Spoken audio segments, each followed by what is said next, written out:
Okay, hello everyone. Today naman ay marami kasi na nagtatanong tungkol sa lesson plan. Ano daw yung A to J na lesson plan? So, ito yung format niya everyone. This is A to J na lesson plan. So, ipapakita ko sa inyo kung paano ito gawin. So, of course, dito muna tayo sa kanyang heading. We have the school, teacher, date, and time of your demonstration teaching kasi minsan gagawa tayo ng lesson plan for your demo teaching for your CO. So, ganito kung paano gawin ang inyong lesson plan ng A to J. So, of course, we have the grade and section, we have the subject, and the quarter. So, kung anong quarter yan. And of course, we have the objectives, we have the content standards, performance standards, learning competencies, and the learning objectives, which is kukunin mo yan sa ating curriculum guide or di kaya sa MILCS. Diyan yan makukuha. And we have the content, like for example, kung ano yung iyong content ng iyong lesson. Like for example, it's all about probability. Therefore, the lesson plan is all about probability. And we have here the learning resources. We have kung saan galing, anong mga libro, yung mga ginamit mo, ano yung mga teacher's guide na ginamit mo, or yung mga learning or learner's manual na ginamit mo. Ilalagay mo yan dito. Okay, next we have the other learning resources. Ano yung mga ginamit mo? Chalkboard, we have the whiteboard, TV, laptop, speaker, or what man yan. And therefore, for the procedure naman, we have the teacher's activity and the pupils activity. Ayan, this teacher's activity and the teacher's activity and the pupils activity. So dito, we have the preliminary activities, of course, nandyan yung mga prayers, yung mga seating arrangements, and the class monitoring or attendance.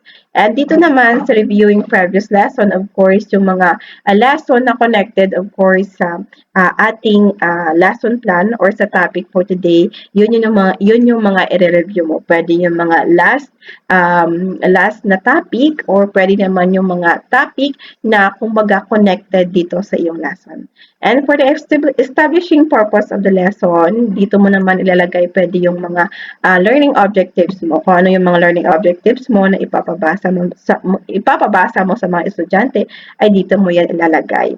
And dito naman yung presenting instances of the new lesson. So dito mo ilalagay yung mga motivation mo, ano yung motivation mo which is related sa yung lesson. And of course, everyone, by the way, we have the teacher's activity and the pupils activity. So this is for the detailed lesson plan, which is, of course, is kapag detailed lesson plan is, of course, meron siyang interaction between the teachers and the students. Kapag mag-a-ask yung teacher, sasagot yung students, or merong mga answer key. Next, we have the presenting instances of the new lesson. So for the presenting instances of the new lesson, again, dito mo ilalagay yung motivation mo. And discussing new concepts and practicing new skills. So dito, ilalagay mo yung mga, like for example, definition ng mga topic na i-discuss mo or definition ng mga topic or yung like for example kung yung topic is all about the probability, so therefore ano yung mga definition ng probability, ano yung mga outcome, ano yung mga events, ano yung mga sample space, and yun. So, yun yung ilalagay mo dito sa discussing your concept, practicing your skills. Kumbaga, ito pa lang yung pang-introduction pa lang or kumbaga from the medyo lower pa lang or hindi masyadong hard para sa mga estudyante. Ayun.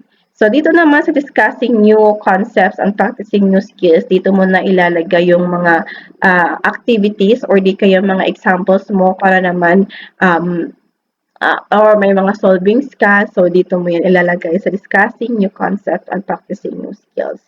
Yan mo yan ilalagay. Yung sa ibabaw, which is dito yung mga definitions or yung mga pang preliminary na mga definitions. Dito naman, ito yung mga applications. So, dito mo ilalagay sa iyong discussing new concept and practicing new skills.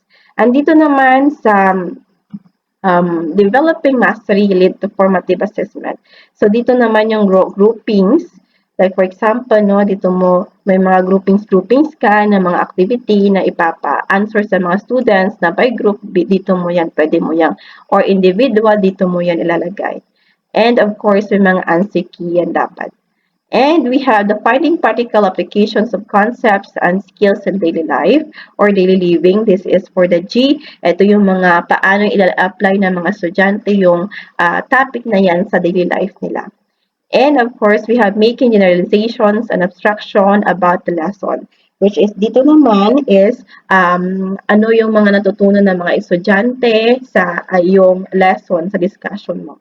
And of course, may mga question and answer dyan na dapat merong mga answer din ng mga estudyante mo dito sa pupils activity.